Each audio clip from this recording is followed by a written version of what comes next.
Da Igreja Terceira Turma deste Tribunal Regional do Trabalho da Terceira Região. Alguma manifestação? Sim, presidente. É só registrar que no último dia 19 foi aniversário do juiz Edmar Souza Salgado, juiz titular da VT de Santa Rita do Sapucaí. Então, eu gostaria que fosse oficiado com nossos votos de parabéns, saúde, estimas, com as bênçãos de Deus, por favor. Isso, a nossa adesão, senhor presidente. E do Ministério Público também. Né, Camila? Submeta a aprovação da ata da sessão anterior. Alguma objeção? Não, senhor presidente. Então, declara aprovada. Então, faremos agora o pregão dos processos de sustentação à distância.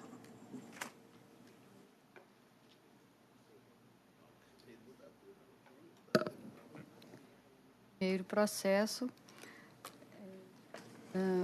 do Foro de Uberaba, sala de sessão, relator desembargador Milton, segunda votante desembargadora Emília, terceira votante desembargadora Camila.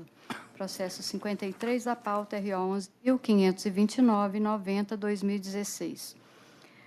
Doutora Jane Fatureto está presente no foro pelas reclamadas e doutor Alex Novaes está presente pelo reclamante.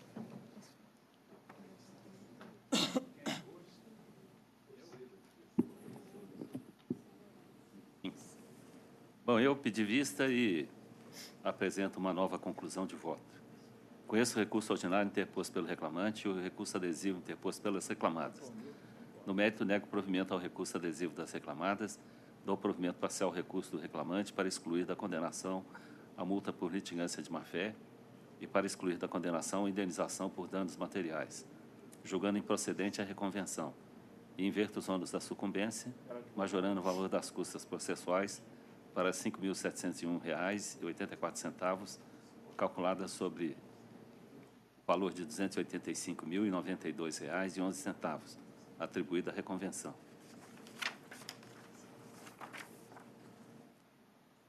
Como vota a doutora Emília? Já fizeram na sessão anterior. 31. Para integralmente, Vossa Excelência. Também acompanho integralmente, presidente. Então, unanimidade, assim se proclama o resultado. Obrigado, Excelência. Boa tarde a todos. Excelência. Excelências. Alô, Excelências. Sim. Boa tarde. Boa tarde. Vai oportunizar a sustentação para a gente aqui? Já houve sustentação na sessão passada, não houve? Houve, mas no voto anterior o senhor não mudou, né? O senhor mudou o voto do senhor. Então, eu gostaria de sustentação. Isso não devolve a senhora a palavra para se manifestar. A senhora já fez as suas manifestações na sessão anterior. Como teve uma interrupção aqui no áudio, eu tenho como ler novamente o voto?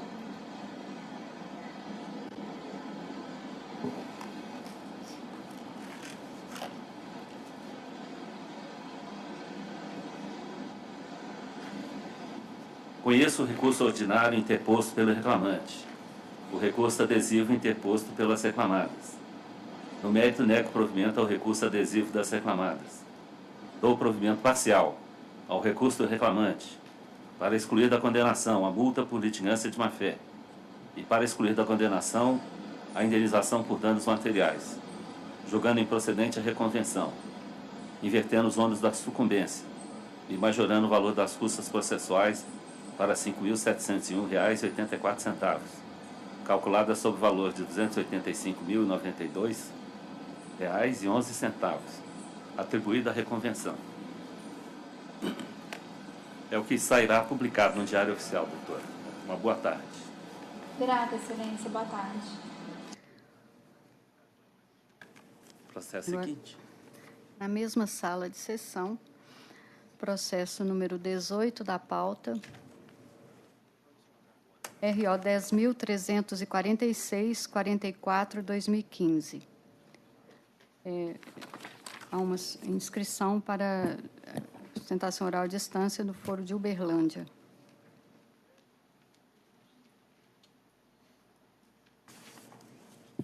Da pauta de quem? Doutor Milton. Está presente no Foro de Uberlândia a doutora Magda da Silva, pelo reclamado. Número 18 da pauta. Como relator, conheço o recurso ordinário do reclamante. No mérito, dou-lhe provimento parcial para conceder-lhe os benefícios da justiça gratuita e isentá-lo do pagamento de honorários advocatícios e de custas processuais. O resultado atende a doutora? Sim, Excelência. Há divergência? Não, presidente. Então, unanimidade, assim se proclama o resultado. Uma boa tarde. Obrigada. Agora é do advogado físico. Bora.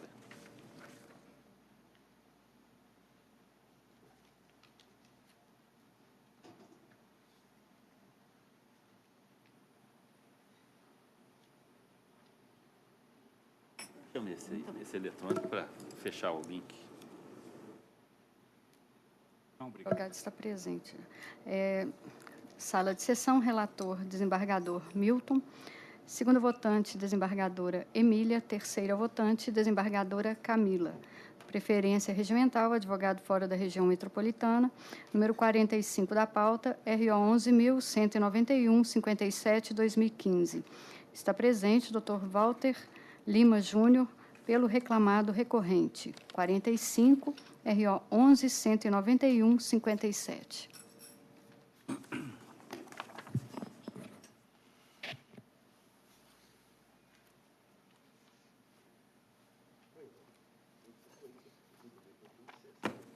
Na condição de relator, conheço os recursos ordinários da reclamada e do reclamante.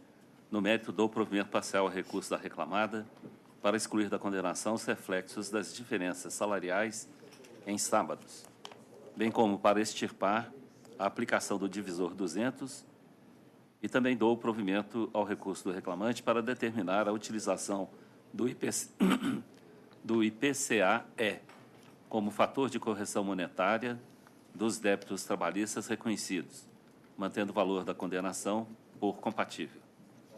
E concedo a palavra ao eminente advogado Dr. Walter Rodrigues para sua sustentação. Boa tarde, senhor presidente. Boa tarde a todos. Boa tarde aos colegas aqui presentes. Excelências, antes de mais nada, até eu gostaria de estar fazendo alguns apontamentos da tribuna que chamaram a atenção com relação ao pedido que hoje está aqui se discutindo.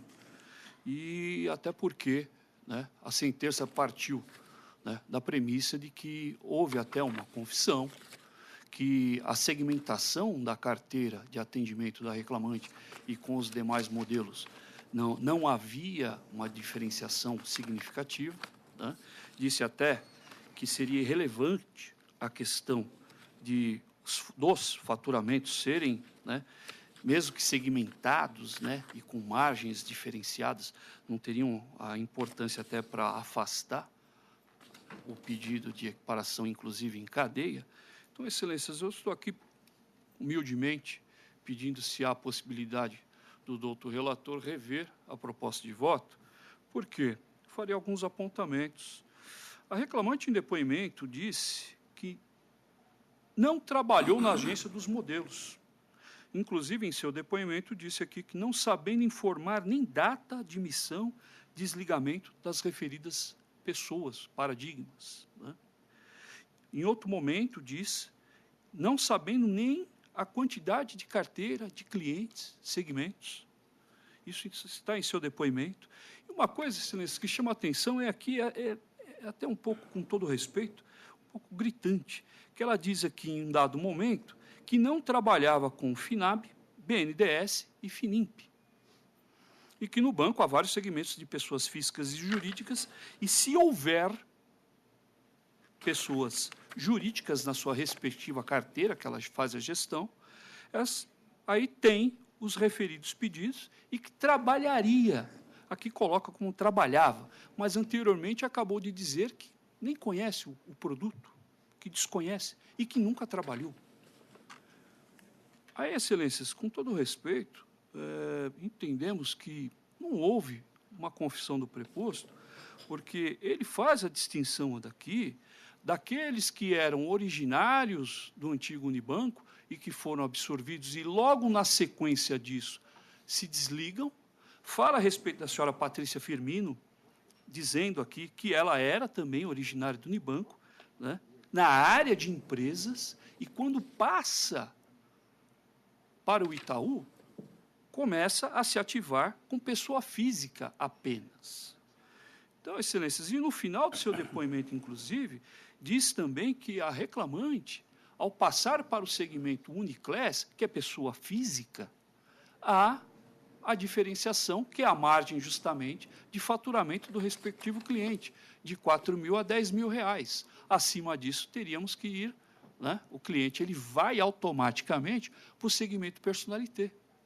E aquele que é PJ, porque no banco há essa segmentação. Empresas 4, que hoje está no varejo, empresas 3, que é um atendimento diferenciado só para a pessoa jurídica, 2, idem, e 1, idem. E há essas faixas, que inclusive a nossa prova oral demonstra isso. Então, excelências, e voltando, sua testemunha também disse, senhora Maria Cristina, que nunca trabalhou com a reclamante, mas trabalhou com a senhora Patrícia, na mesma agência, né? E fala, inclusive, em dado momento aqui, do segmento do Personalité, da renda de R$4.000, a partida de R$4.000. Né? E depois até faz menção dos demais paradigmas remotos, dizendo categoricamente, como a gente, inclusive, trouxe isso em defesa e trouxemos isso em recurso, que foram desligados após a respectiva fusão, e que nem teve conhecimento com essas pessoas. E confirma a segmentação de Finame e BNDES, né, e o Finimp, que são segmentos PJ. Aí, excelências, e ela ainda vai mais além também e fala, dada a testemunha, que há influência do porte da agência. E, inclusive, diz também que os sócios das empresas são respectivos correntistas e são atendidos pelo gerente de pessoa jurídica. Não são atendidos numa agência, são segmentados, são separados. Então, excelência, com todo respeito, e a nossa testemunha, a senhora Denise de Almeida, detalha isso, fala a respeito das faixas de atendimento, de produtos. Para um EMP são 5 milhões até 42 milhões. Então, há toda essa segmentação, excelências, e confirma, inclusive, a questão do produto do Finame. E fala também até da indicação de entidades por parte de segmento empresas. Então, excelências, com todo respeito, a gente pede, se há essa possibilidade de revisão do voto, e há um ponto também que nós trouxemos em recurso, que nos chama um pouco a atenção. A sentença fincou o marco prescricional para o dia 4 de novembro de 2010. Se pegarmos os 15 paradigmas indicados, em que pese, não serei nem leviano de falar aqui que houve um cerceio de defesa, em que pese o nosso recurso trazer aqui, mas a instrução foi encerrada. Entendemos que houve um prejuízo até pela limitação do 821 da CLT, porque só tem que ouvir 3 pessoas. Eu até em memorial fiz uma breve pinçada, porque se de repente, como eu sou o detentor da prova e não a produzo, por quê? Eu tive meu direito ali extirpado, porque eu tenho 15 pessoas. Como ouvirei uma testemunha para cada um, ou 2 para cada 2, seria o impedimento que o 821 da CLT prevê se torna inviável. Isso sem falar, respectivamente, das demais controvérsias. Então, excelências, até peço escusas e invoco isso aqui da tribuna, e sei justamente que isso já até se passou, mas como eu posso, de repente, produzir uma prova para 15 pessoas, sendo que eu só tenho 3 testemunhas, ou 2 testemunhas? E, na realidade, aqui foram ouvidas só 2 testemunhas. E a última, inclusive, quase nada soube dizer a respeito disso. E a minha, a única ouvida, confirmou que todas essas pessoas se desligaram após a fusão. E se o marco prescricional é fincado no dia 4 de novembro de 2010, com todo respeito, como poderiam essas pessoas, como as vantagens que essas pessoas receberam do seu contrato, da sua evolução, da sua vantagem pessoal, que vieram de outros bancos, carregando toda essa evolução salarial, porque isso é vedado, não podemos, eles são absorvidos, a gente não pode abaixar o salário dessas respectivas pessoas. E essas pessoas estão vindo com essas benesses englobadas da sua remuneração, a gente não pode abaixar. A lei é muito clara sobre isso. Agora, se essas pessoas são desligadas, como a gente colocou em recurso, em datas anteriores à prescrição, tem uma testemunha da reclamante, tem a reclamante e tem a testemunha do reclamado confirmando que essas pessoas saíram e que, inclusive, sequer a reclamante trabalhou com essas pessoas. Então, excelências, até a página 10 do recurso traz aqui os momentos dos respectivos desligamentos dessas 15 pessoas. Então, excelência, eu rogo a essa douta turma se há a possibilidade de rever a proposta de voto, porque entendemos que houve um equívoco. Não vou dizer que o juiz de origem julgou errado, vou dizer que, efetivamente, ele, pela prova que ele se deparou ali, ele proferiu e proclamou a decisão. Mas essa douta turma revisora, nós entendemos que há essa possibilidade de rever com outros olhos, de uma forma mais detida, não tão sábia, ou, vamos dizer assim, mais sábia, mas de uma forma um pouco mais concatenada. É isso que se clama da tribuna. Muito obrigado. Possibilidade de revisão sempre tem, mas se o senhor me trouxesse argumentos de fato e de direito que fossem mais consistentes para nos levar a rever o posicionamento. Desde quando o processo do trabalho foi instituído, em 1937, que a prova sempre foi limitada a 3 testemunhas para cada uma das partes. O juiz de primeiro grau decidiu com base no conjunto probatório, o senhor já destacou logo no início da sustentação a confissão do preposto. Uma confissão que é judicial, cristalina, transcrita no voto, da qual nós podemos extrair claramente, como colocamos na fundamentação do nosso voto, e reclamante e paradigmas atuaram exclusivamente com pessoa física. Nenhuma das duas tinha carteira própria. Também exerciam efetivamente a mesma função, subordinadas ao gerente geral de agência, que determinava se o gerente de contas ia trabalhar com pessoa física ou jurídica. Portanto, isso é uma questão que até a doutrina enfrenta, né? O empregado não escolhe o que fazer, o patrão é que o determina. Então, o que é relevante para a equiparação salarial é que as funções são semelhantes. E, no mais, estão presentes os demais requisitos, né? Produtividade, perfeição técnica e ausência de tempo na função superior a 2 anos. Razão pela qual nós estamos prestigiando a decisão de primeiro grau. Há divergência? Eu apenas tenho uma sugestão. Nós temos modulado aqui a questão da aplicação do IPCAE.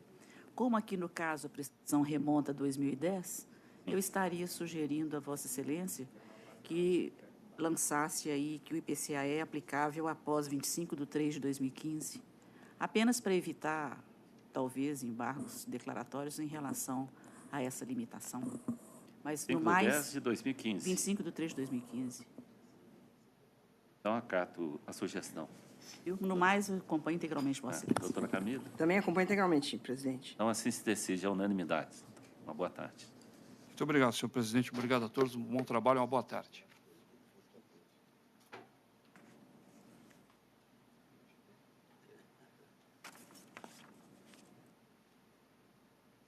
É o seguinte.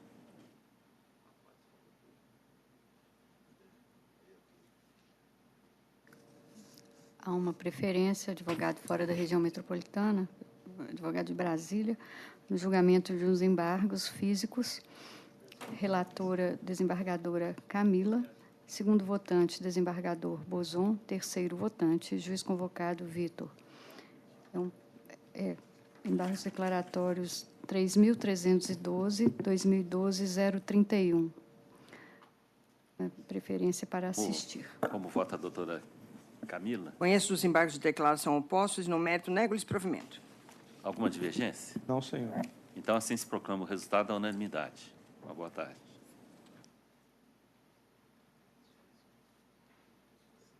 Mando a sustentação oral dos processos eletrônicos.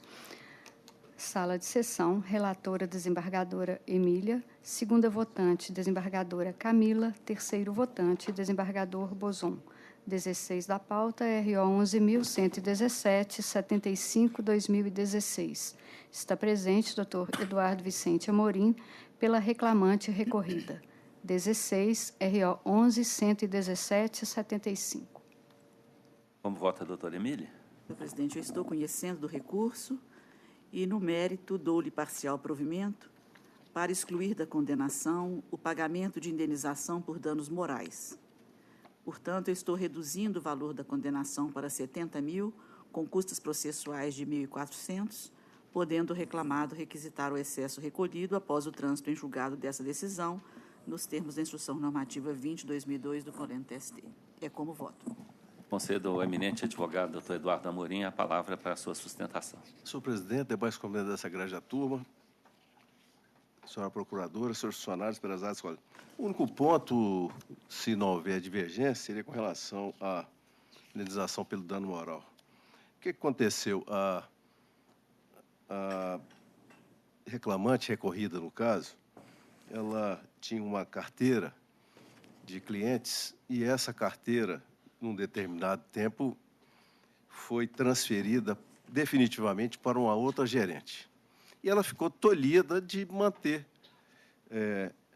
aqueles contatos e aquelas contas que ela gerenciava, até mesmo na eventualidade de sair-se do banco. Mas ela continuou por um tempo relativo, e isso, a nosso sentir, com absoluto respeito a propósito de voto da ilustre relatora, isso trouxe efetivamente para ela um dano.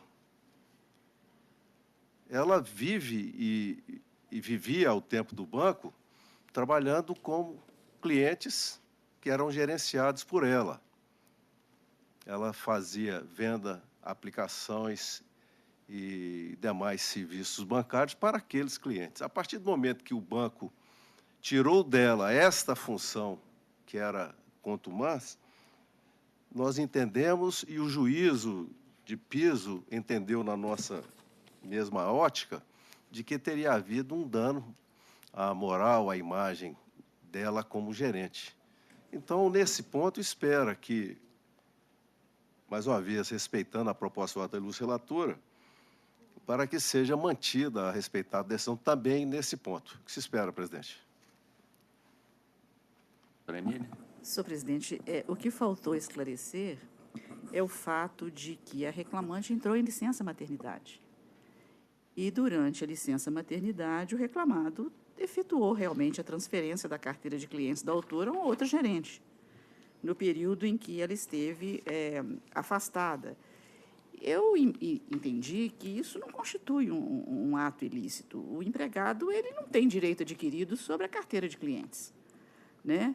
E, no mais, o que eu constatei é que, no retorno, quando ela retornou da licença, eu não apurei qualquer prejuízo, porque o reclamado, inclusive, ofereceu as condições para que ela permanecesse no mesmo patamar remuneratório.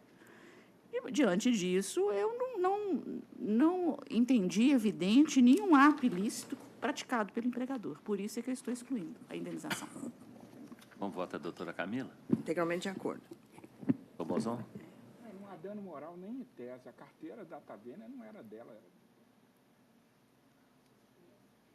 Se tivessem tanta questão de serem gerenciados por ela, eles teriam pedido que ela voltasse e o banco, é claro, que ia atender.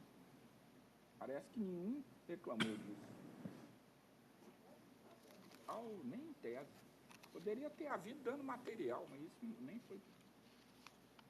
Então, unanimidade, assim se proclama o resultado. Muito obrigado, boa tarde, bom trabalho.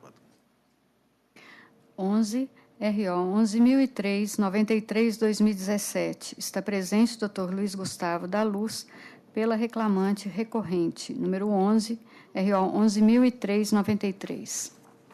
Como vota a doutora Emília? Presidente, eu estou rejeitando a preliminar de não conhecimento do recurso, que veio suscitado em contrarrazões, e conhecendo. E, no mérito, nego-lhe provimento. Concedo a palavra ao eminente advogado, doutor Luiz Gustavo. Excelentíssimo senhor presidente, desembargadora doutora Emília Fatini, muito boa tarde demais desembargadores e desembargadoras. Esse caso é muito interessante para os amantes do direito, porque a parte autora, ora recorrente, é portadora de uma doença grave de nome espondilite anquilosante. Essa doença grave, ela é reconhecida pelo STJ como uma enfermidade gravíssima, porque promove a inflamação das principais artérias do quadril, dos ombros e da coluna, levando à paralisação gradativa dos músculos até a cadeira de rodas e, consequentemente, a morte. No nosso recurso, nós estamos narrando que o juízo sentenciante, em 2 momentos, reconhece a gravidade da doença. Primeiro, ao deferir o pedido de prioridade na tramitação processual, ratificado por essa honrosa casa, e segundo, ao dispensar a perícia médica, por entender que resta incontroverso nos autos que a recorrente é realmente portadora desta moléstia grave.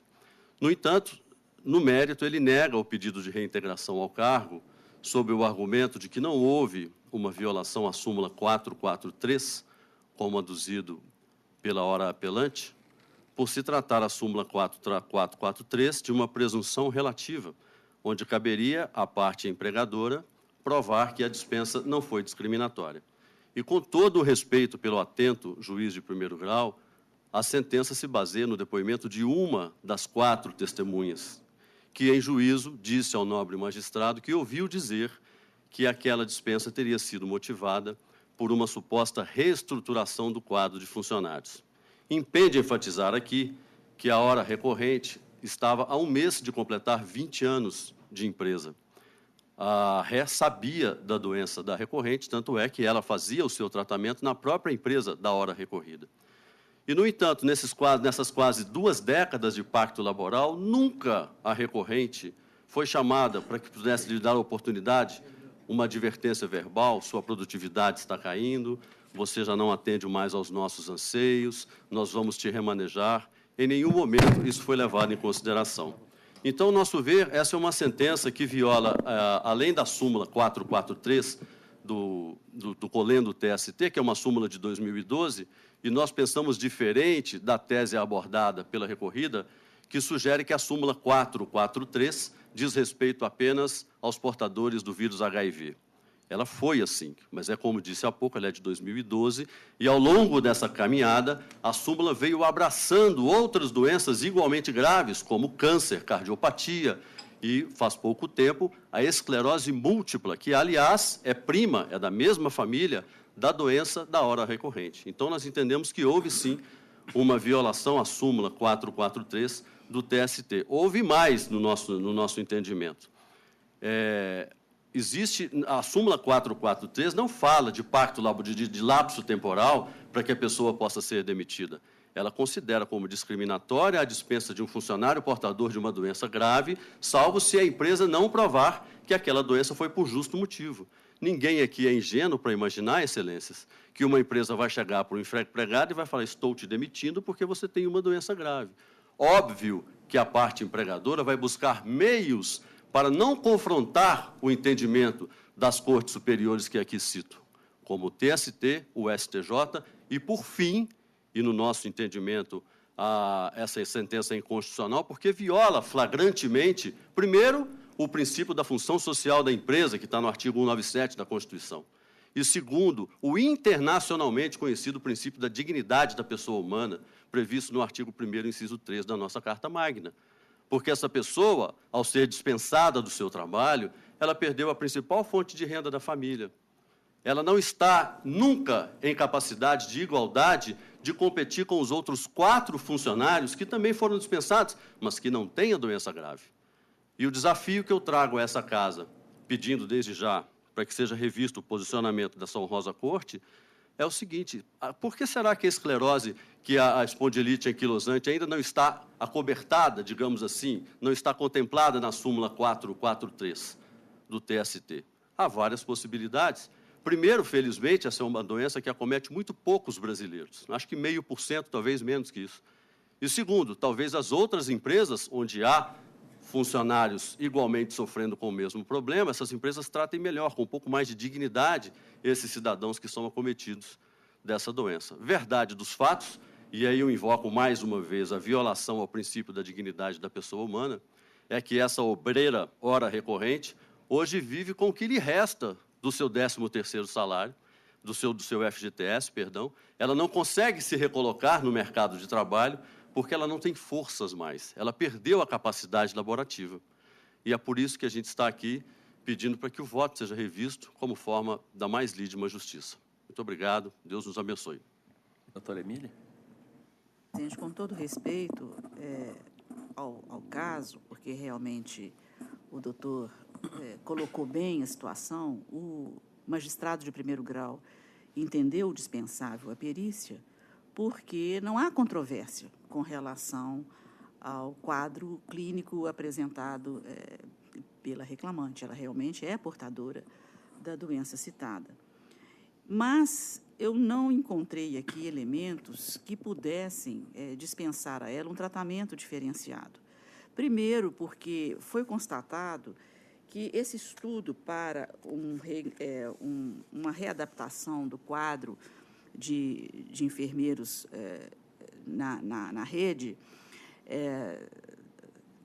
da reclamada, isso já começou em 2010. Então, foi feito um estudo para reavaliar a participação de profissionais de nível técnico na equipe de enfermagem.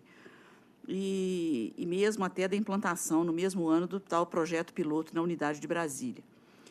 E, em depoimento pessoal, inclusive, a própria reclamante confirma a dispensa de outros empregados na mesma ocasião. Mas o que mais me chamou a atenção é que não houve qualquer afastamento do trabalho em decorrência da patologia que acomete a autora, e ela foi considerada apta em todos os exames periódicos que foram realizados.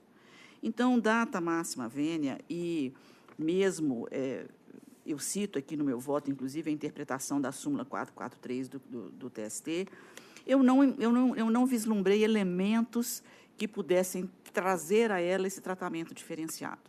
Então, data máxima vênia, eu mantenho o meu voto. Como vota a doutora Camila?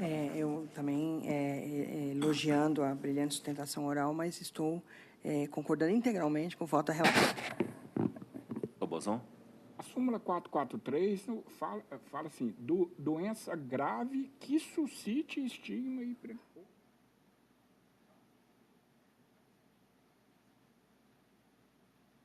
Que ela suscite estigma. Por exemplo, o caso da AIDS, que está expressamente citado. Há esse preconceito de que a AIDS, a pessoa mereceu, né, ou que o colega pode ser contagiado por essa doença. Esse não é o caso da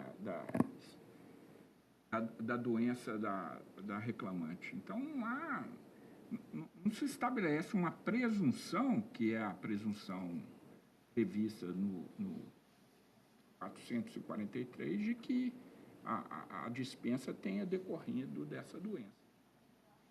Ela agiu bem.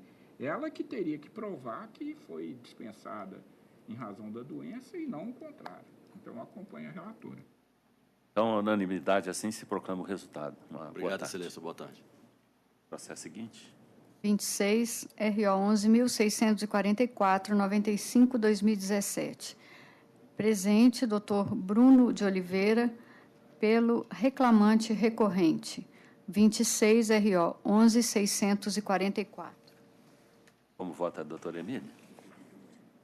Eu estou conhecendo do recurso, rejeito a preliminar de cerceamento de defesa, que veio suscitada pelo reclamante, e, no mérito, eu estou negando o provimento ao apelo, rejeitando ainda o pedido de justiça gratuita formulado em contrarrazões pela reclamada.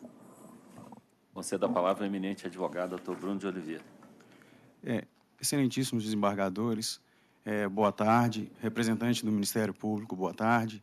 E a todos os serventuários que compõem a mesa.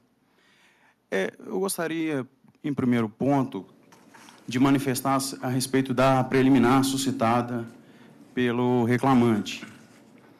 De modo que o perito nomeado pelo juiz monocrático, ele havia apresentado pelo reclamante em audiência protesto sob o argumento de que ele estava sendo investigado pela conduta de perito judicial.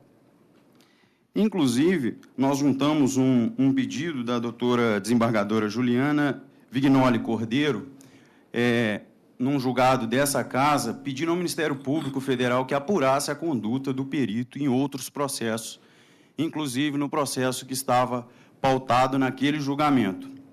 Nós protestamos e informamos isso ao juízo e, via de consequência, foi aberto prazo para que o perito manifestasse e o perito apresentou uma animosidade e uma vinculação ideológica em relação ao seu trabalho, principalmente fazendo propagandas da sua clínica em relação ao fato de ser perito judicial nomeado naquela cidade, que é considerada aí um dos polos moveleiros do Brasil. E aí nós apresentamos o argumento de que essa conduta, ao ser nomeado perito oficial, ele se equipara ao servidor público. Portanto, teríamos aí aplicado o princípio da moralidade. Por outro lado, ao ser equiparado a servidor público, nós estaríamos diante da aplicação do artigo 6º do Código de Ética do Servidor Público, que ele não pode se valer do cargo para angariar clientes. E, dessa forma, nós ponderamos. Em seguida, o perito, sem ser intimado, apresentou animosidade em relação ao reclamante, dizendo, e vou ressaltar aqui, ele não foi intimado para manifestar no processo. Ele manifestou no processo dizendo que o reclamante estava exercendo o jus esperneandi e, por outro lado, que a conduta do reclamante era deplorável ao apresentar tais documentos e tais alegações. Seguindo, Excelência, superada essa alegação da preliminar apresentada, o perito se manteve, o juiz manteve o perito e ele foi o que realizou a perícia in loco. E aí nós passamos a análise do mérito desse processo no que tange a conduta estipulada pelo reclamante e pelo reclamado na dinâmica do acidente. O perito considera, pelas condições pessoais do reclamante, que é um indivíduo simples, da zona rural de Divinésia, sem nenhuma experiência para atuar num maquinário de grande porte, como foi o que ele se acidentou. Ele foi contratado sem anotação, e aí a perícia foi categórica, dizendo que não havia treinamento capaz de afastar o perigo do maquinário. Ele não passava por treinamento constante, sequer treinamentos esporádicos ele passava. E aí o perito ainda afirma em seu laudo de que não há como imputar qualquer conduta ao reclamante que ele possa ter tido para contribuir com o acidente. Na verdade, Excelências, a função do reclamante era recolher casqueiro. É uma máquina de grande porte e ele ficava na lateral da máquina e a sobra da madeira caía ao chão e ele recolhia.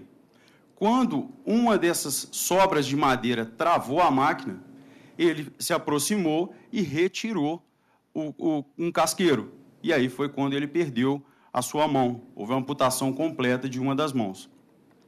Considerando ainda que, quando da perícia, o maquinário foi colocado uma grade de proteção. Isso demonstra que a reclamada, após o acidente, providenciou uma grade de proteção para essas roldanas que amputaram a mão do reclamante. Pois bem, mesmo com a grade instalada, o perito ainda afirma que o ambiente de trabalho é extremamente inseguro e prejudicial àqueles trabalhadores. E, dessa forma, o juízo monocrático afastou o laudo pericial sob o argumento das provas orais produzidas. E aqui faço uma consideração... Doutor, desculpe interromper, mas o senhor está do lado de quem? Do reclamante. Tá. Desculpa, doutor. Pode prosseguir. Sim. E aí, Pois bem, aí, quando da colocação da grade, o perito afirma que não havia nenhuma forma de diminuição desse risco interno da empresa, deixando claro isso. O magistrado, em primeiro grau, ele afasta a prova pericial sob o argumento de que as provas orais produzidas contrariavam o laudo. Pois bem, foram produzidas provas orais no seguinte sentido: depoimento pessoal das partes e uma testemunha arrolada pela reclamada. Desse depoimento testemunhal, ressalto, o senhor Tafarel Luciano Lopes. O senhor Tafarel disse, e aí o depoimento do senhor Tafarel é posterior ao depoimento pessoal do proprietário da empresa que compareceu em audiência, o senhor Tafarel disse não ter visto o acidente. Excelências, o senhor Tafarel era um dos operários que operavam a máquina naquele momento. Ele disse categoricamente não ter visto o acidente e que o reclamante não gritou ao ter a sua mão amputada. Analisando o depoimento do senhor Tafarel, nós temos o depoimento pessoal do proprietário da reclamada, que afirma que Tafarel viu o acidente e que Tafarel foi quem relatou toda a dinâmica do acidente para ele após o ocorrido. E ainda, que o reclamante gritou e, por isso, Tafarel se deslocou do local em que estava e se direcionou até o reclamante acidentado. Nesse momento da audiência, foi manifestado que o juízo oficiasse o Ministério Público para apuração de falso testemunho por parte do senhor Tafarel, porque, na verdade, gerou um grande conflito se o senhor Tafarel presenciou ou não o acidente, o que, por hora, afasta completamente a segurança da prova oral produzida. Então, dessa forma, nós temos, no polo moveleiro de Ubá, uma situação extremamente grave de diversos acidentes nos últimos anos, por amputações, por falta de proteção ao maquinário, conforme máxima vênia nós constatamos nesse processo. E o reclamante não pode, sem nenhum treinamento, ser imputado a ele a culpa por tal acidente, mesmo porque a reclamada providenciou proteção do maquinário após o ocorrido e, mesmo assim, o perito considerou que tal maquinário, ainda assim, era extremamente seguro e que não havia nenhum treinamento. Então, Excelência, eu suplico que a douta desembargadora relatora altere a proposta de voto, assim como dos demais votantes. Doutora Emília. Senhor presidente, quanto ao primeiro item alegado pelo ilustre advogado da tribuna com relação ao cerceamento de defesa em razão da perícia, eu só gostaria de esclarecer que eu abordo aqui no meu voto todas as questões que foram levantadas da tribuna, inclusive com relação à requisição da Procuradora da República de encaminhamento feito à Polícia Federal para poder examinar alguns outros processos em que teria atuado o perito, mas entendo que isso deve-se considerar o princípio constitucional da presunção de inocência, e isso aqui ainda não foi resolvido. Mas o mais importante é que o laudo pericial foi favorável ao reclamante. Então, não há nenhum prejuízo que pudesse causar... não, o laudo pericial foi favorável, só que o juízo de origem não acolheu as conclusões do laudo. Porque o juízo de origem, e aqui eu realmente privilegiei até mesmo o princípio da imediação, porque, na verdade, ele que esteve próximo da prova e ele que apurou a prova, não há nenhuma dúvida quanto ao acidente sofrido pelo reclamante, um acidente típico de trabalho, em 1º de julho de 2017, mas o próprio reclamante, no seu depoimento pessoal, ele deixa evidente a imprudência da sua própria conduta. E é nisso que também se baseia a sentença. Quando ele tentou remover um pedaço de madeira que ficou agarrado na corrente da máquina. E, na época, o que eu pude apurar aqui, inclusive, a única testemunha que foi ouvida, que foi citada da tribuna, que é o senhor Tafarel, Luciano Lopes, ele fala que o reclamante não tinha que entrar dentro da máquina para efetuar o serviço, mas que no dia do acidente entrou. Que o reclamante fez uma coisa que não é normal e, quando o depoente viu, apertou o botão. E o que me chamou a atenção... Desculpa, esse Tafarel era o operador da máquina? Era, que ele disse que muitas vezes foi explicado ao reclamante para não entrar embaixo da máquina, tendo sido orientado para tanto, que o depoente sempre alertava o reclamante, bem como o dono também avisava ao mesmo que não era para ele ficar perto da engrenagem, e era para manter a distância. E quando ele agarrava o casqueiro, que é a sobra da madeira, o reclamante levantava a mão para o depoente, que era o operador, para que ele parasse a máquina, e o depoente descia e ia embaixo da máquina, com ela desligada, para também desligar. Então, o juiz fundamentou... É lamentável, eu não estou dizendo que não seja, é muito triste a gente ter que avaliar situações como essas, mas eu não vejo, de todo o processado aqui e dos próprios fundamentos da sentença, eu não vi culpa da reclamada nessa situação, por isso que eu mantive a sentença. Então, vota a doutora Camila. Como bem frisou a relatora, é realmente lastimável que ainda no Brasil tantos trabalhadores se acidentem durante o seu trabalho.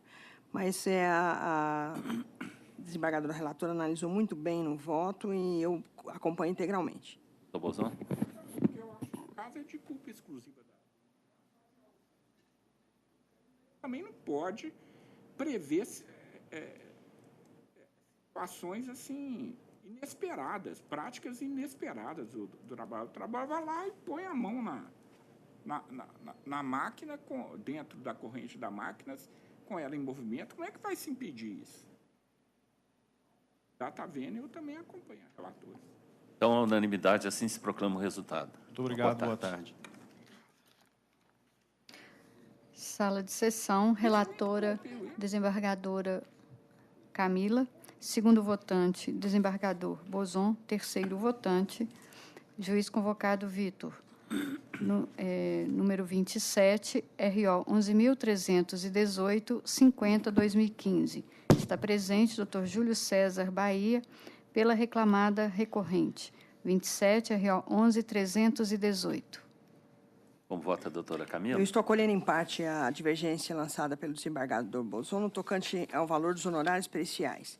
Então, conheço o recurso ordinário interposto por Alnutri Alimentos Limitada e, no mérito, dou provimento parcial ao apelo para absolver a ré da condenação ao pagamento de indenização arbitrada em 10% do valor da causa, para reduzir a multa por litigância de má-fé para 2% sobre o valor corrigido da causa e para sanar a contradição apontada, ratificando a condenação do reclamante ao pagamento dos honorários periciais isento, ora arbitrados em R$ 1.000, conforme constou do dispositivo do deciso. Reduz o valor das custas processuais para R$ 30, tendo em vista o valor ora arbitrado a condenação de R$ 1.500. Faculta-se a reclamada requerer a devolução das custas quitadas a maior junto ao órgão próprio de arrecadação após o trânsito em julgado desta decisão. Concedo a palavra ao eminente advogado doutor Júlio César Bahia.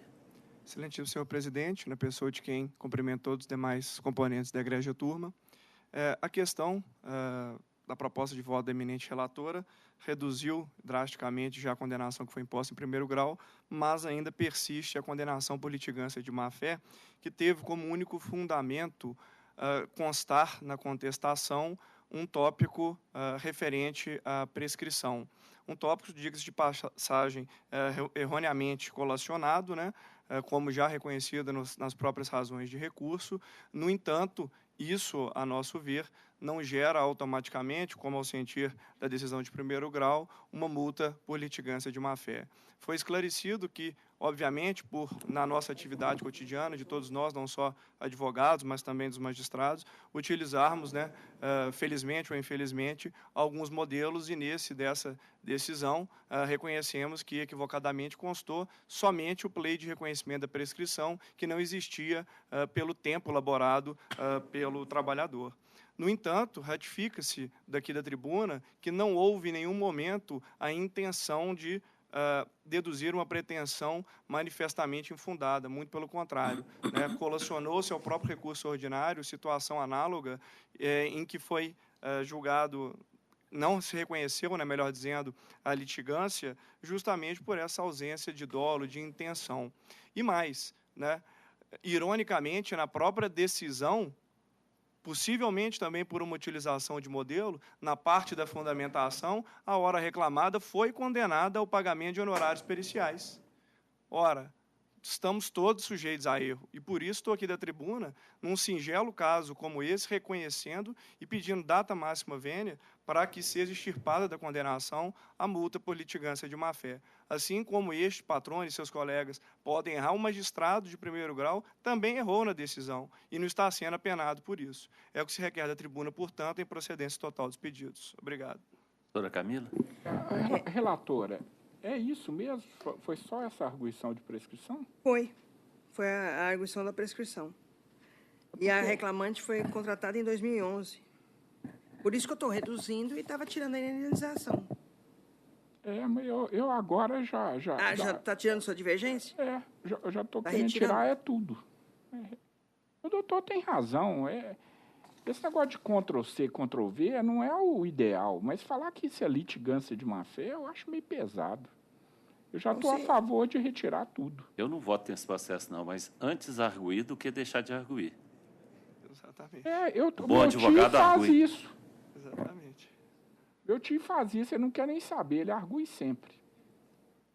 Porque o reclamante começou a trabalhar em 2011.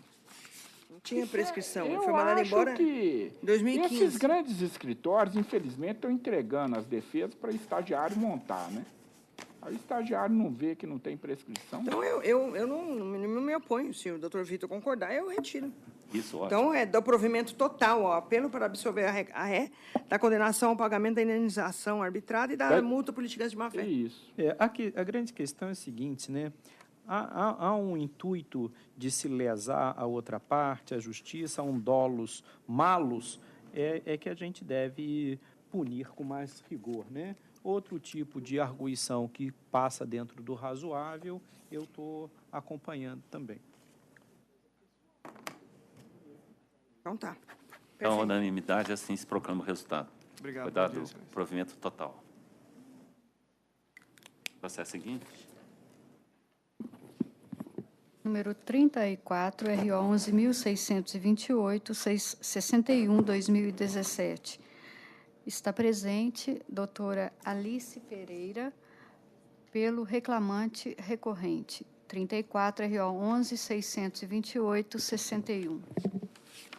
Como vota a doutora Camila? Em face do exposto, conheço o recurso ordinário interposto por Tiago da Cunha. Acolho a preliminar para declarar a nulidade da sentença com retorno dos autos à origem, para intimar o autor para que sane o vício, reabrindo-se a instrução para regular o processamento da ação. O voto atende o interesse? Sim, teria alguma divergência? Há divergência? Não. Então, unanimidade, assim se proclama o resultado. Obrigada, boa tarde. Processo seguinte. 19, RO 10.873, 49/2017. Inscrito doutor Renato Gomes, ausente.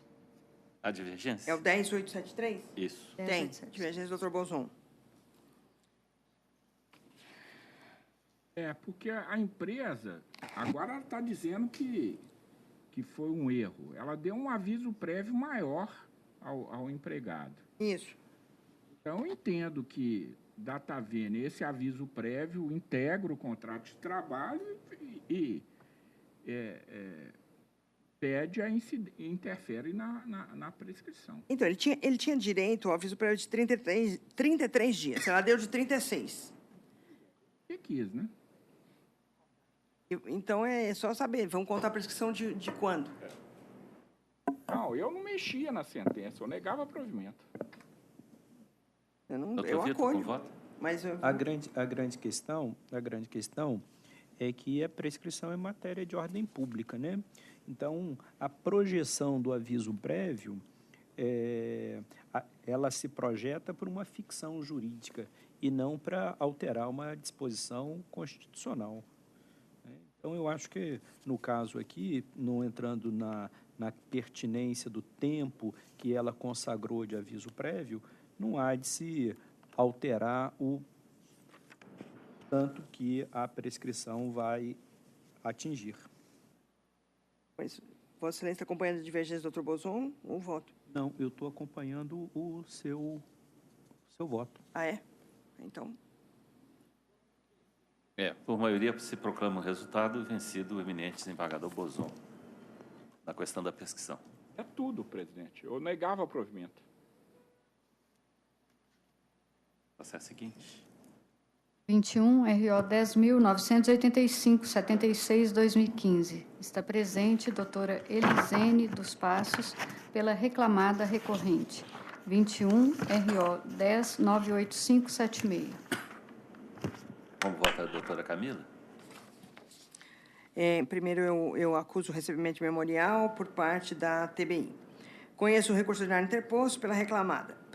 Preliminarmente, rejeita as arguições de preclusão da prova documental e intervenção do Ministério Público. No mérito, nego provimento ao apelo. Conceda a palavra à eminente advogada, doutora Elisene Carla dos Passos. Boa tarde a todos. Eu quero reiterar a questão da preclusão da prova documental, porque, em sede de impugnação à contestação, a reclamante juntou documentos bem anteriores, 2 anos anteriores àquela data, e documentos que ela tinha posse, porque são documentos do sindicato, da qual ela é presidente. E não foi dado vista à reclamada dos documentos. A reclamada teve ciência dos documentos na instrução. E foi arguído na primeira oportunidade em audiência, se insurgindo contra a juntada do referido documento, mas ele não foi retirado dos autos e ainda foi considerado. Então, reitero o pedido de preclusão da prova documental para que esses documentos não sejam considerados e sejam retirados dos autos. Quanto à intimação do Ministério Público, tem vários indícios de irregularidade na eleição na qual a reclamante foi eleita presidente. E essa eleição, o fato dela ser presidente, influi na presente ação. Por isso, a reclamada pediu que fosse oficial do Ministério Público para acompanhar o feito, mas foi indeferido. Então, outra questão que foi colocada como uma nulidade requer apreciação. Quanto ao mérito, em relação à estabilidade que foi declarada da reclamante, o que ocorre? Como dito, em questão à ciência da empresa, não tem provas nos autos de que a empresa teve ciência prévia da candidatura dela. E a posse foi posterior, depois que ela saiu da empresa. E também várias datas estão contraditórias, foram todas colocadas em defesa, que não bate as datas de eleição, a data mínima para poder ter a eleição, que são de 60 dias, na verdade, que foram de 9 meses, etc. Então, outra questão que eu chamo a atenção e que peço cuidado. Por último, é a vedação de cumulação de estabilidades, porque antes dela começar a trabalhar na TBI, ela já trabalhava numa outra empresa. E dessa empresa, ela tem estabilidade. Ela não está trabalhando em razão da presidência dela no sindicato, mas a questão dessa estabilidade não poder valer para todas as empresas. Ela já tendo em uma, basta. Então, são esses pontos que eu queria destacar. Doutora Camila? A competência do Ministério Público está traçada no artigo 178 do novo CPC e no artigo 86 da LC número 7593. Considerando que o presente feito versa sobre a estabilidade de dirigente sindical, não há que se falar na necessidade de intervenção do Parker. Com relação ao mérito em si, A autora foi eleita para o cargo de vice-presidente do Sindicato dos Empregados em Empresas de Segurança e Vigilância de Uberlândia e região para o quinquênio de 2014 e de 2019. A reclamante, a empresa teve ciência da condição da autora de dirigente sindical, conforme se observa no documento de DETAL, folhas 320, com data de 31/3/2013, no qual o sindicato requer a licença remunerada da obreira para o exercício da atividade. Então, e ela tendo sido dispensada sem justa causa em 17/5, a empresa estava ciente da sua eleição como dirigente sindical. Por isso, mantenho minha proposta de voto. Como vota o doutor Bozon? E quanto à juntada desse documento, eu acho que a reclamante não esperava que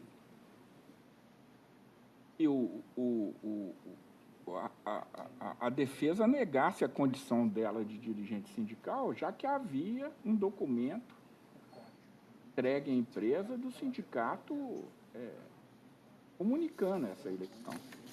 Então, ela, diante daquela negativa, ela, para contrapor ao arguído pela defesa, ela se viu obrigada a juntar esse documento, juntada que absolutamente não estava preclusa, de modo que ela acompanha a relatora. Doutor Vitor? Também de acordo. A unanimidade, assim se proclama o resultado. Boa tarde. Boa tarde. É a seguinte. Sala de sessão. Relator, desembargador Milton.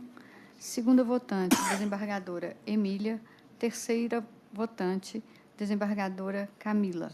42 da pauta. ROPS 11.154, 61/2016. Está presente o Dr. Edson Gutierrez pela reclamada recorrente. 42, ROPS 11.154. Conheço o recurso ordinário interposto pelo reclamante, no mérito dou-lhe provimento para excluir da condenação pagamento de honorários advocatícios subcomerciais. E concedo a palavra ao eminente advogado, doutor Edson Fiuza Gutierrez. Senhor presidente, ele não vai alterar nada em termos da condenação da empresa. A empresa espera que seja preservada a proposta de voto de sua excelência. Há divergência? Não, presidente. Então, unanimidade, assim se proclama o resultado. Boa tarde, presidente. Com licença, obrigado. 27, RO 10.633, 93/2017. Está presente a doutora Marília Correia pela reclamada e também para fazer sustentação. E para assistir, doutora Juliana Quadros, pelo recorrente, pelo reclamante, desculpa. 27, RO 10.63393. Conheço em parte o recurso ordinário interposto pela reclamada, porquanto atendidos os requisitos intrínsecos e extrínsecos de admissibilidade, deixando de conhecê-lo quanto à alegação de litisconsórcio passivo e chamamento dos empregados e participarão do processo eleitoral da CIPA, por se tratar de inovação recursal. No mérito, acolho a preliminar de nulidade por cesseamento de defesa, determinando o retorno dos autos à origem para oitiva de uma testemunha da reclamada, e devendo ser proferida oportunamente uma nova decisão, como se entender de direito, ficando prejudicada a análise dos demais temas do apelo. E concedo a palavra à eminente advogada para sua sustentação. Excelência, posso saber se há voto divergente? Se não houver... Não, presidente. A unanimidade, assim se proclama o resultado. Obrigada. Boa tarde. Boa tarde. 63, ROPS 12.046, 35/2017. Inscrito Dr. Anderson Souto. Ausente. Há divergência? Não, presidente. Então, a unanimidade proclama o resultado. Processo seguinte. 64, AIRO 12.077, 52/2017.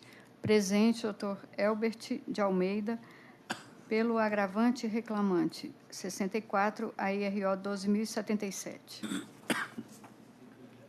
Conheço o agravo de instrumento, no mérito dou-lhe provimento para deferir ao reclamante os benefícios da assistência judiciária, isentando do pagamento das custas processuais e admitindo o processamento do recurso ordinário. Conheço também o recurso ordinário e, no mérito, dou-lhe provimento para afastar a perempção reconhecida na decisão de primeiro grau e, consequentemente, a extinção do feito sem resolução do mérito, determinando o retorno dos autos à vara de origem para prosseguimento do feito, como se entender de direito. A decisão atende os interesses? Atende, excelência. Há divergência? Não, presidente. Então, assim se proclama o resultado. Muito obrigado. Boa tarde.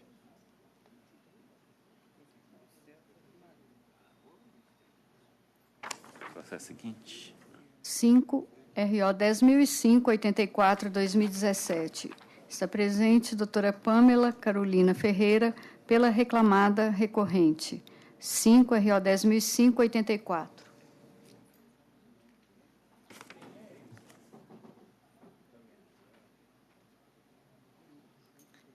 Na condição de relator,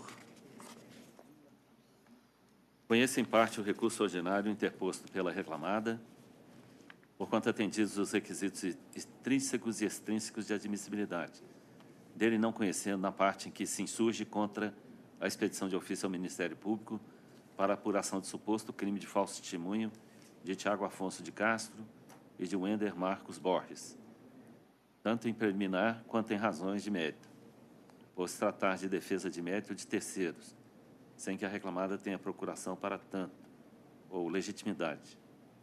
Portanto, nego o provimento ao recurso e concedo a palavra à eminente advogada, doutora Pamela Carolina Sampaio Ferreira. Primeiramente, boa tarde a todos os desembargadores presentes e caros colegas e serventuários. Vou me limitar aqui a sustentar com relação à reforma do julgado no que tange a condenação a título de horas extras, uma vez que a prova contida nos autos, ela se mostra suficientemente favorável à empresa no seguinte sentido. Houve a ausência de juntada dos cartões de ponto, uma vez que a empresa, ela sofreu um furto, isso foi noticiado e comprovado nos autos, modo pelo qual vários documentos ou restaram extraviados ou danificados. Diante da ausência da prova documental, foi requerido, então, que o pedido de horas extras eles fosse analisado à luz da prova oral. No que se refere à prova oral em si, nota-se que nos depoimentos constantes nos autos não há prova inequívoca de que as testemunhas tenham efetivamente aí mentido em juízo, uma vez que os fatos relatados são condizentes com o contido na contestação. Primeiro ponto a se ressaltar se diz respeito que os depoimentos foram prestados perante os juízos deprecados, ou seja, o juízo sentenciante não teve o contato direto com as testemunhas. Desta forma, considerando que os depoimentos realizados não foram, em momento algum, questionados pelo juízo que teve contato direto com as partes, de modo a colocar em análise aí o risco ou colocar em dúvida a qualidade e veracidade das informações prestadas, requer-se a reforma aí da decisão do ilustre relator, no sentido de que não houve no processo nenhuma determinação de que a empresa juntasse tacógrafos. Os cartões de ponto apresentados pelo reclamante, eles demonstram aí que efetivamente não há prova de que esses cartões sejam verossímeis, até porque não contém assinatura de nenhum representante da empresa, não tem nenhum tipo de elemento que comprove que esses documentos efetivamente foram repassados para a empresa. Desta forma, nós temos aí que o julgado ele se limitou a desconsiderar as provas orais, sem, contudo, aí propiciar à empresa, inclusive, a questão do incidente de falsidade documental, que foi levantado em audiência inicial e deferida consequentemente, sem, contudo, aí, propiciar à empresa uma forma de se comprovar aí a questão da inveracidade do depoimento prestado pela testemunha ouvida a rogo do recorrido. Note-se também a questão da preliminar com relação às horas in itinere, uma vez que, na petição inicial, o recorrido ele expôs de forma clara que a jornada que ele alega ter executado efetivamente se referia não somente à jornada realizada, mas também com relação às horas de percurso. E, neste contexto, apesar da empresa ter alegado a inépcia da inicial no que se refere à ausência de pedido expresso, em sentença, o juízo, além de não ter acatado a inépcia, ele arguiu aí que a empresa teria lido uma outra petição inicial, sendo que certo conforme exposto aí no recurso, que na petição inicial há relato da questão do período destinado a transporte. Inclusive, no depoimento prestado pelo próprio reclamante, e se confesso nos autos, a jornada que ele afirma executar perante o juízo se diverge, inclusive, da jornada que ele declinou na petição inicial. Então, diante dessas ponderações, a empresa requer aí a reforma do posicionamento adotado. Eu considero relevante o fato levantado da tribuna quanto ao fato das testemunhas terem sido ouvidas por precatório. Então, eu vou retirar o processo de pauta para uma análise mais detida da questão fática dos autos. Muito obrigada.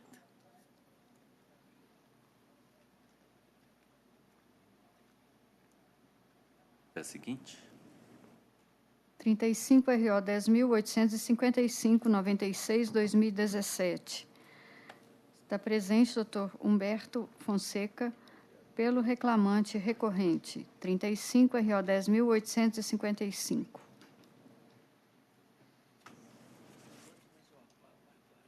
Como relator, conheço os recursos interpostos pelas partes. No mérito, nego provimento ao recurso interposto pela reclamada e dou provimento parcial ao recurso do reclamante para determinar a aplicação do índice e do IPCA-E para a correção das verbas deferidas no presente feito, a partir de 25 de outubro de 2015. É de março? 25 de março de 2015. E mantém o valor da condenação por compatível. E concedo a palavra ao eminente advogado, doutor Humberto Marcial. Excelentíssimo desembargador presidente, é possível que, não havendo modificação ao voto de Vossa Excelência, eu não me manifeste? Ou manifestará após alguma divergência? Não, presidente. Então, na unanimidade, assim se proclama o resultado. Agradeço, Excelência. Boa tarde. 49, RO 11.454, 58, 2016. Presente, doutora Letícia Peixoto, pela reclamada recorrente. 49, RO 11.454, 58.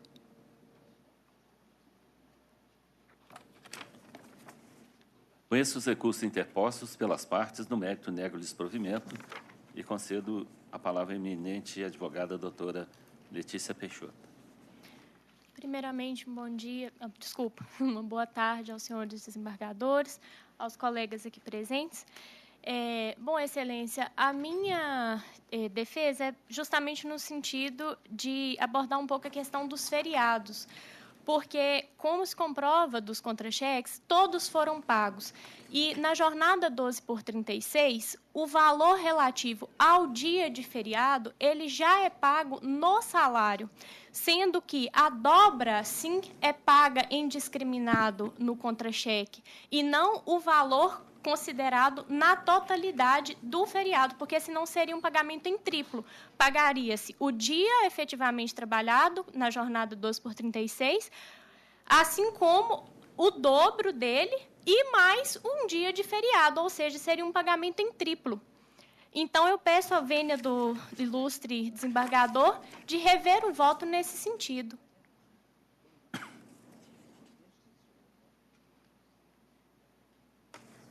Inclusive, peço a palavra, Excelência, só para apontar. No RO, eu até faço um apontamento especificado do próprio cálculo relativo a isso.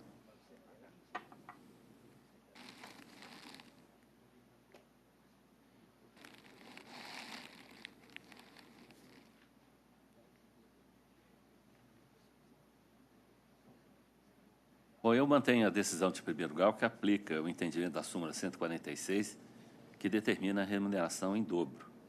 E, portanto, não vislumbro aqui a alegação do suposto pagamento em triplo. Ok, obrigada. Boa tarde. Era, doutora? Pois não. Eu vou proclamar o resultado. Acompanho Vossa Excelência. Doutora Camila? Também acompanho integralmente Vossa Então, Excelência. a unanimidade assim se proclama o resultado. Obrigada, boa tarde.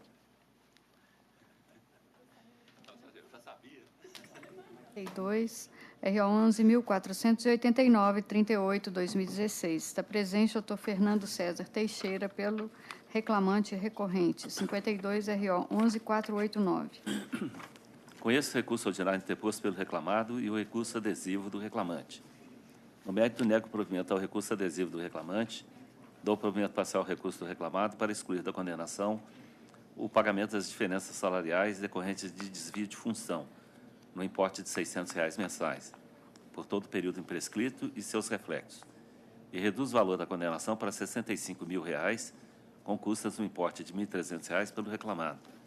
E concedo a palavra ao eminente advogado, Dr. Fernando César Teixeira.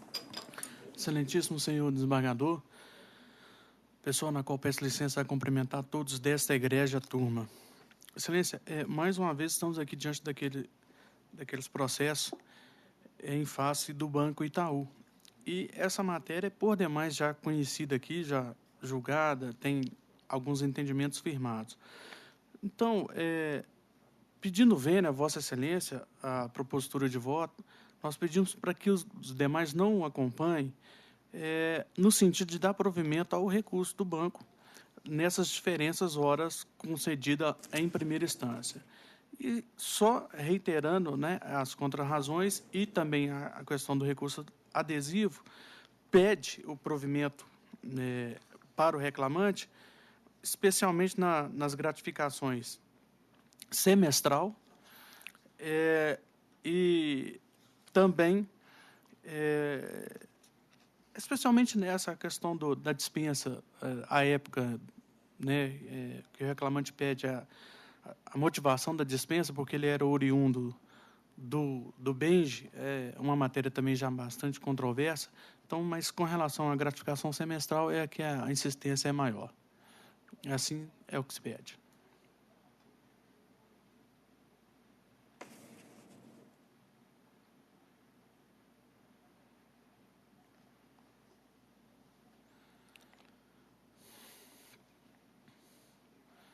Eu falo pelo reclamante? Isso. Bom, a questão foi bem analisada, a questão fática, né?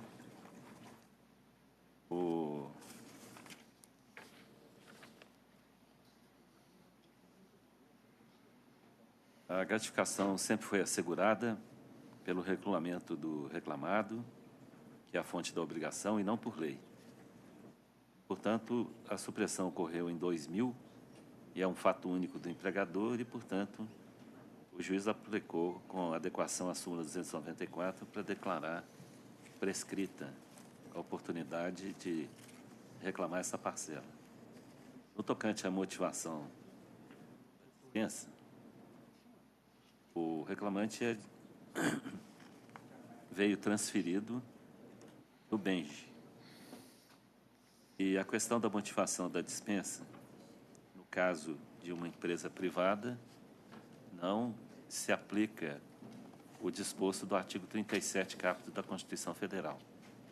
E, portanto, na seara do regime seletista, é cabível a dispensa sem fundamentação, que é a dispensa sem justa causa. E no que diz respeito às diferenças salariais por promoção, não há plano de cargo homologado pelo Ministério do Trabalho. Também não isenta a empresa de observar eventuais remunerações fixadas por sua política interna ou planos de cargos e salários. Então, o juiz analisou o plano da empresa e aplicou a cláusula, o item 4.3. E promoção indica que o cargo de gestão é recomendável que o colaborador passe por uma análise de perfil a ser realizada por consultoria externa, também havendo uma recomendação sobre o tempo mínimo para o colaborador exercer a atividade na área ou na função. E, portanto, como existe um regulamento interno e o reclamante não atendeu a essas exigências, a sentença de primeiro grau negou o direito a essas diferenças e não se vê por que alterar esse resultado. Como vota a doutora Emília? Doutora Camila? Integralmente de acordo com Vossa Excelência. Então, a unanimidade assim se proclama o resultado. Ok, boa tarde. Muito obrigado. 33, RO 10.760, 10/2016. A advogada está presente para assistir, doutora Gisele Santos.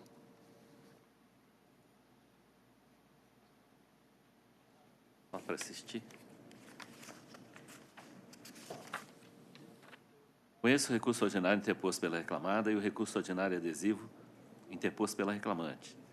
No mérito, dou provimento parcial ao recurso da reclamada para excluir da condenação o pagamento de indenização por danos morais e materiais, para afastar a rescisão indireta reconhecida na sentença e, consequentemente, a condenação ao pagamento de verbas rescisórias, e também a obrigação de anotar a saída na carteira de trabalho e fornecer guias TRCT, chave de conectividade e guia CDSD. Também para afastar a condenação da ré ao pagamento de honorários periciais. Devem ser suportados pela União nos termos da resolução número 66 de 2010 do Conselho Superior da Justiça do Trabalho. E nego provimento ao recurso adesivo da reclamante. Reduz o valor da condenação para R$ 5.000, com custas no importe de R$ 100 pela reclamada. Com voto a doutora Emília? Doutora Camila? Integralmente de acordo. Na unanimidade, assim se proclama o resultado. Boa tarde. Seguinte. Sala de sessão. Juiz convocado Danilo. Segundo votante, juiz convocado... Tem dois.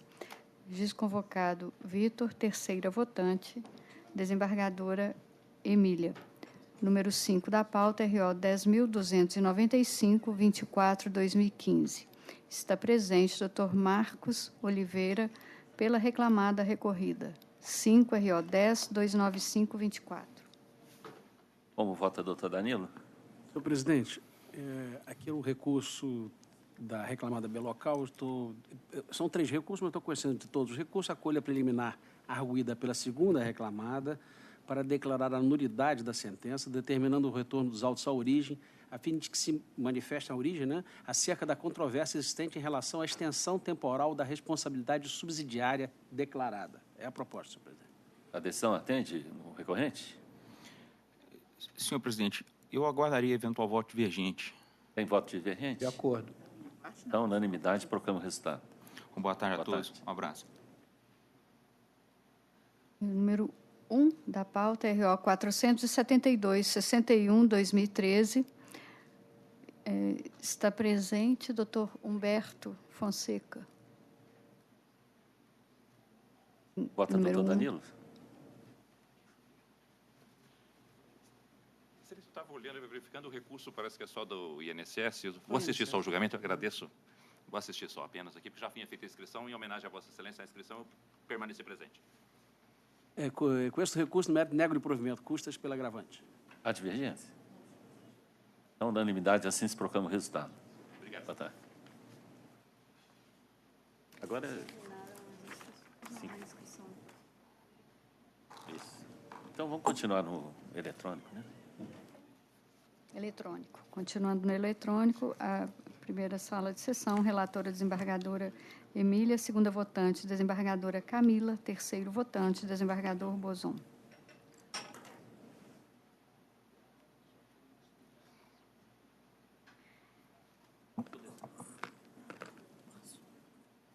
Senhor presidente, o único processo em que eu detectei aqui alguma observação da desembargador Bozon foi no 4. As Excelências já têm se manifestado a esse respeito, com relação à regularização de procuração, que Sua Excelência... Pois eu fico vencido. Parece que a doutora Camila acompanha a minha... Então, eu fico vencido, já que concederia prazo para regularização da representação. Parece que no 6, doutor Bozum é suspeito. Parou a suspeição. Esse advogado, que é muito amigo meu, agora é advogado do Citibank também. Vossa Excelência também é correntista? Não, infelizmente. Eu acho que eles exigem um patamar que eu não tenho. Eu queria. Eu sou um burguês que não tem vergonha de ser burguês. Quer dizer, um pequeno burguês, né? É só esse no 6. Não, esse quem vota aí é o doutor Vitor. Doutor Vitor, né? Mas não há divergência lançada, não. Eu também estou de acordo. E apenas para registrar que no 24, com todo respeito a Vossa Excelência, a presidência, Vossa Excelência é impedido naqueles casos do doutor Marco Túlio. Então, passa a presidência para Vossa Excelência. Mas não há divergência lançada também, não. É só para alertar para a Secretaria. Já no mais, eu não detectei nenhum lançamento, observação ou divergência. Então, se Vossa Excelência quiser proclamar... Então, a exceção do 24 da pauta, eu proclamo o resultado. E o 24, Vossa Excelência proclama. E depois devolve. Proclamo o resultado nos termos do voto da relatora.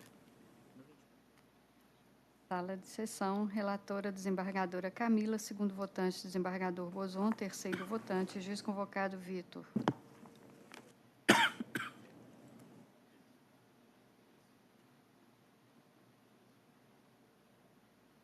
Esse 10.834... Já foi concedido o prazo, ela não regularizou e já está constando na fundamentação. Converteu o julgamento de diligência